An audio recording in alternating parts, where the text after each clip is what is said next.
Question number 1. Calculate the electric current density in a uniform wire connected to a battery of EMF 3.5 volt and negligible internal resistance. The resistance of the wire is 2 ohm and its area of cross section is 0.70 into 10 to the power minus 6 metre square. तो यहाँ पर हमको एक wire दिया हुआ है और इसकी करंट डेंसिटी हमको फाइंड आउट करनी है। इस वायर को हमने 3.5 वोल्ट की एक बैटरी से जोड़ा है और इस बैटरी का इंटरनल रेजिस्टेंस नेग्लिजिबल है। वायर का रेजिस्टेंस 2 ओम है और इसका cross sectional area 0.70 into 10 to the power minus 6 metre square है। तो हमें फॉर्मूला मालूम है, करंट डेंसिटी J होता है I/A। और यहाँ पर हमको इस क्वेश्चन में I गिवन नहीं है, तो पहले हमें I फाइंड आउट करना पड़ेगा। तो इसके लिए हम पहले फॉर्मूला EMF E होता है IR के बराबर, यहाँ से I हो गया E/R।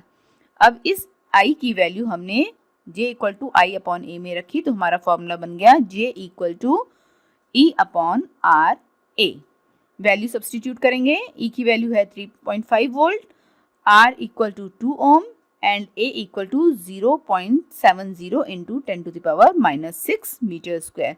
सॉल्व कर दिया तो करंट डेंसिटी की वैल्यू आ गई 2.5 into 10 to the power 6 ampere per metre square. Question number 2. Find out the resistivity of a conductor in which a current density of 2.5 ampere per meter square is found when an electric field of 15 volt per meter is applied on it. तो यहाँ पर हमको resistivity रो find out करनी है, जबकि हमको दिया हुआ है current density J = 2.5 ampere per metre square, electric field E = 15 volt per metre. तो हमको जैसे फॉर्मूला मालूम है कि J = होता है सिग्मा E और सिग्मा जो कंडक्टिविटी है वो है 1/रो के बराबर। रो यहाँ पर रेजिस्टिविटी है, रो हमें फाइंड आउट करना है। तो इसको यूज करके मैं फॉर्मूला लिख सकती हूँ J = E/रो। यहाँ से रो की वैल्यू हो गई E/J। E हमारा 15 वोल्ट पर मीटर है, J 2.5 ampere per metre square है। सॉल्व कर दिया तो सॉल्व करके हमारी रेजिस्टिविटी की वैल्यू आ गई 6 ohm metre.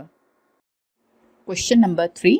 Calculate the specific conductance of the material of a conductor of length 3 meter, area of cross section 0.02 millimeter square and having a resistance of 2 ohm.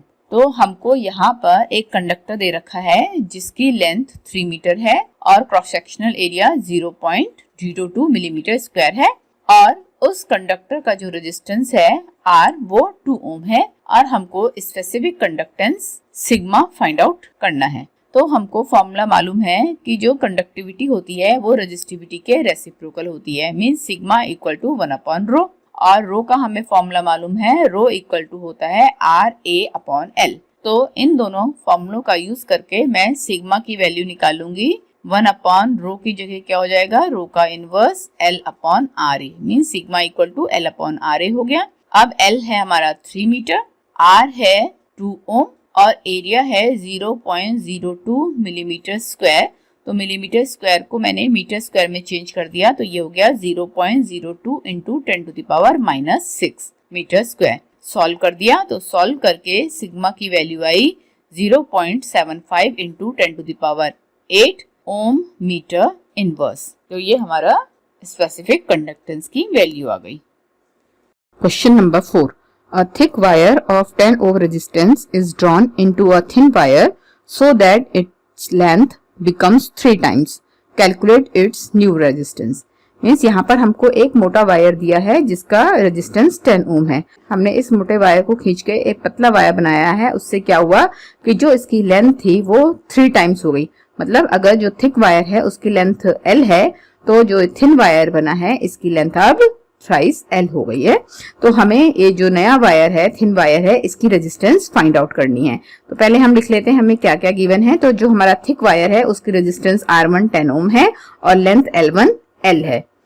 और जो हमारा थिन वायर बना है उस thin wire की length कितनी हो गई, 3 times of thick one means 3 into L और हमें R2 फाइंड आउट करना है।